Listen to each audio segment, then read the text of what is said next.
희년의 나팔을 불어라 희망이 시작된다. 우리 함께 기도를 드리겠습니다. 시작. 희년의 하나님, 주의 성령이여 임하소서. 가난한 이들에게 복음을 전하고 포로된 이들에게 자유를 선포하며 눈먼 이들을 회복시키고 억눌린 이들을 자유롭게 하는데 우리를 희년의 도구로 사용하소서. 예수 그리스도의 이름으로 기도드립니다. 아멘. 오늘 또 현장에서 또 온라인으로 함께 예배드리는 사랑하는 성도님들에게 주님의 평화가 임하기를 주님의 이름으로 축복합니다. 어제는 우시야 왕의 형통함을 나누었습니다. 오늘은 그 반대로 같은 동일 인물인데 어쩌면 이렇게까지 될 수 있을까 싶을 정도로 상황을 우리가 함께 본문을 통해서 만나보게 되는데요. 우시야 왕이 무너지는 모습입니다. 그렇게 형통했던 사람이 어떻게 이렇게까지 무너질 수 있을까라는 생각이 들 정도로 굉장히 비참한 모습인데, 어제 본문 중에서 여러분들이 한번 기억을 떠올려 보시면 우시야 왕이 왜 형통을 했죠?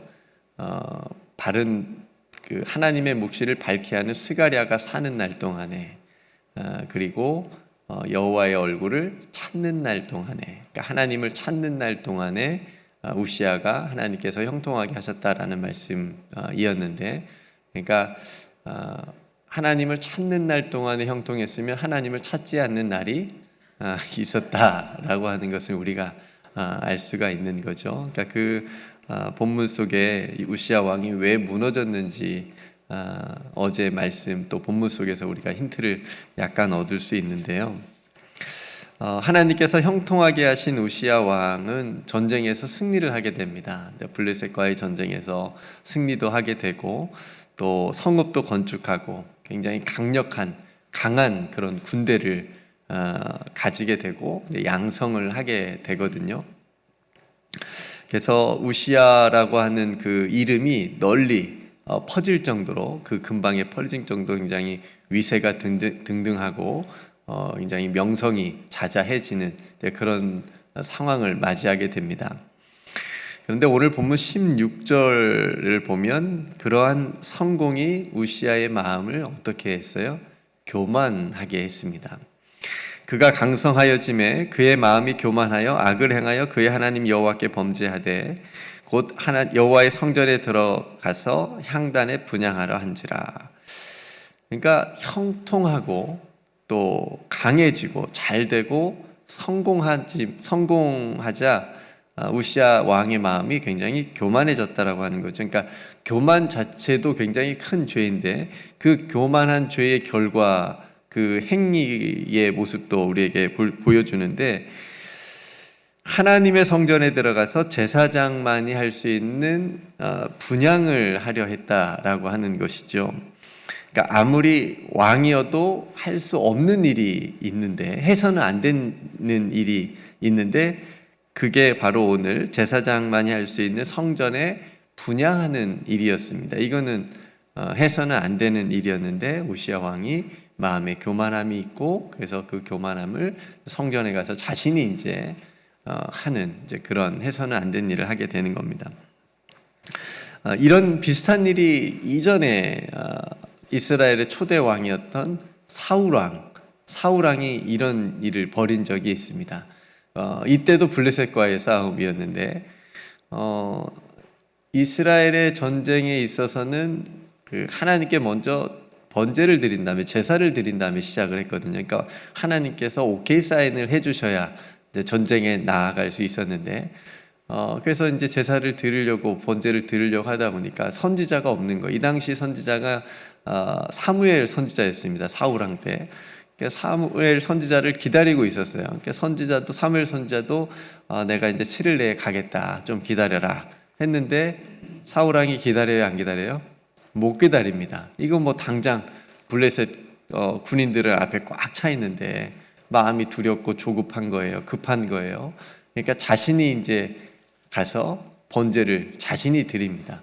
나중에 이제 사무엘 선지자가 와서 왜 네가 그렇게 했느냐, 네가 왜 하나님께 그렇게 큰 죄를 저질렀냐고 굉장히 혼나면서 거기서 그 죄 때문에 너에게서 이제 왕위가 끊어질 것이다 라고 하는 그런 심판의 메시지도 듣게 되는데요. 그러니까 여러분, 급할수록 돌아가라. 네, 맞습니다. 조급할수록 돌아가야 됩니다. 옳지 않는 방법, 해서는 안 되는 방법을 급할수록 우리가 쓸 때가 있거든요. 지금 급하니까, 조급하니까 이렇게 해야지, 이렇게 하면 되지, 우선 이렇게 해놓고 다음에 생각하자, 이런 생각은 성경에서는 굉장히 잘못된 것으로 우리에게 교훈을 많이 주고 있거든요. 그러니까 사무엘 왕이 그랬는데 오늘 우시야 왕도 비슷한 일을 지금 행하는 겁니다. 그렇게 하려고 하니까 제사장 아사라라고, 이제 이 당시에는 제사장 아샤라가 있었는데, 아샤라가 용맹한 제사장 80명을 데리고 옵니다. 80명을 빨리 모으게 해가지고 왕의 권세를 두려워하지 않고 우시야 왕에게 가서 이 일이 옳지 않다고 얘기를 하는 겁니다. 이거 분향하는 거는 왕이 할 수 있는 일이 아닙니다. 이렇게 이제 그 앞을 가로막는 거죠. 이건 불법적인 일이라고 이제 직언을 하는 거죠. 그래서 그 왕 앞을 딱 막아 서는 겁니다. 우시야가 포기를 하면 좋은데 포기하지 않아요. 그죠? 손으로 향로를 잡고 분향하려고 하면서 제사장들에게 이제 경로하는 겁니다. 화를 내는 겁니다. 이거 가만히 놔두라 이거죠. 내가 하겠다 이겁니다. 그렇게 제사장들에게 화를 낼 때 우시야 왕의 이마에 뭐가 생겨요? 나병이 생깁니다. 병이 생기는 거예요. 19절에 우시야가 손으로 향로를 잡고 분향하려 하다가 화를 내니 그가 제사장에게 화를 낼 때에 여호와의 전 안 향단 곁 제사장 앞에서 그의 이마에 나병이 생긴지라. 그러니까 요즘 법으로 하면, 법명으로 하면, 그러니까 우시야 왕이 직권 남용죄를 저지른 거죠. 해서는 안 되는 일을 한 거니까. 그러니까 이 직권 남용이라고 하는 것이 지금도 큰 죄입니다. 그러니까 자신의 그 권력, 자신의 어떤 직을 남용하는 거니, 그걸 이용해서 불법적인 일을 행하는 거니까. 이때는 이 직권 남용의 죄가 굉장히 생명과도 관련된 일이었습니다. 그러니까 왕이 제사장이 해야 될 일을 대신한다. 이건 있을 수도 없는 일이고 해서도 안 되는 일이었기 때문에 그걸 잘못하면 하나님께서 굉장히 바로 치시는 그런 문제였기 때문에, 그래서 하나님께서 오늘 또 치셨다라고 하는 것, 그래서 이마에 나병이 바로 생겼다라고 하는 것을 우리가 알 수가 있죠. 대제사장이 우시야 왕을 성전에서 그래서 쫓아내고, 또 우시야 왕도 자신에게 나병이 생긴 것을 알고 그제서야 속히 성전에서 이제 나오게 됩니다. 그렇게 우시야 왕은 죽는 날까지 나병 환자가 돼요. 네, 이게 얼마나 큰 죄였으면.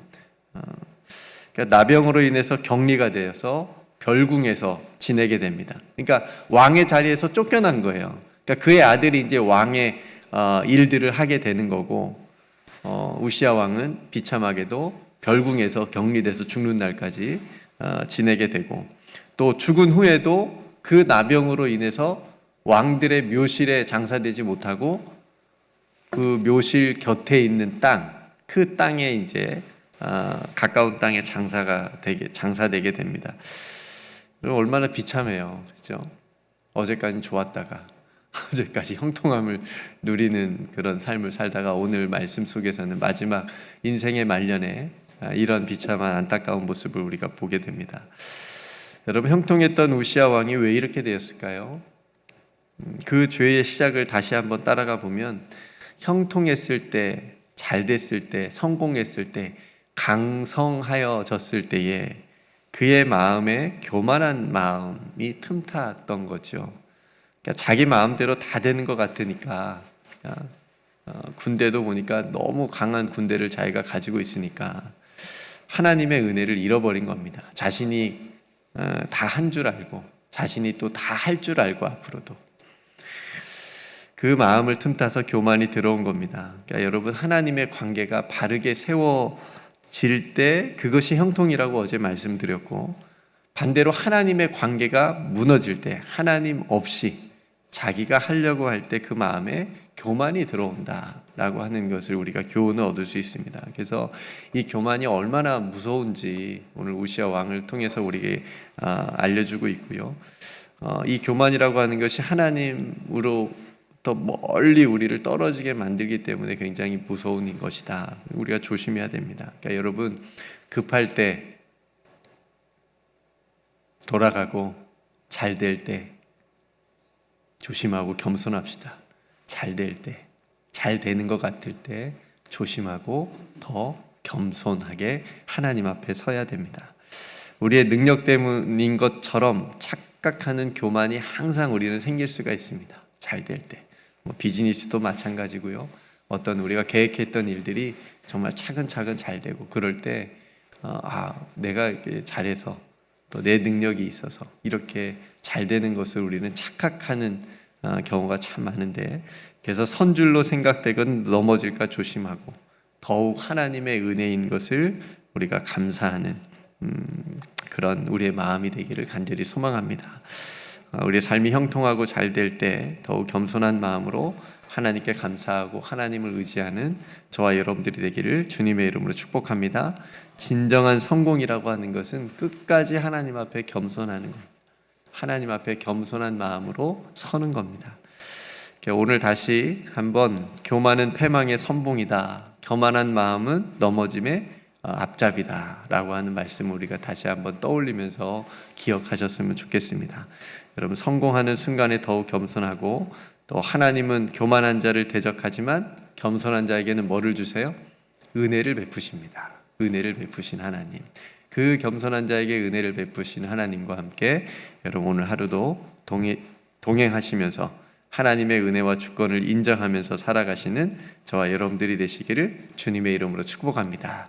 여러분 잘 되시고 계시죠? 네, 겸손하십시오. 급한 일이 있더라도 돌아가십시오. 돌아간다는 말은 더욱 하나님의 말씀대로 하십시오. 그럼 하나님께서 여러분들의 길을 또 형통한 길로 인도해 주실 줄로 믿습니다. 네, 하나님의 말씀을 기억하면서 이렇게 기도하도록 하겠습니다. 하나님 아버지, 오늘 말씀을 통해서 형통한 삶이 한순간에 교만으로 인해서 무너질 수 있다라고 하는 것을 우리가 보게 되었습니다. 교만의 무서움을 알고 항상 경계하고, 그래서 우리의 삶의 교만이 틈타지 못하도록 우리의 마음을 늘 살피게 하여 주옵소서.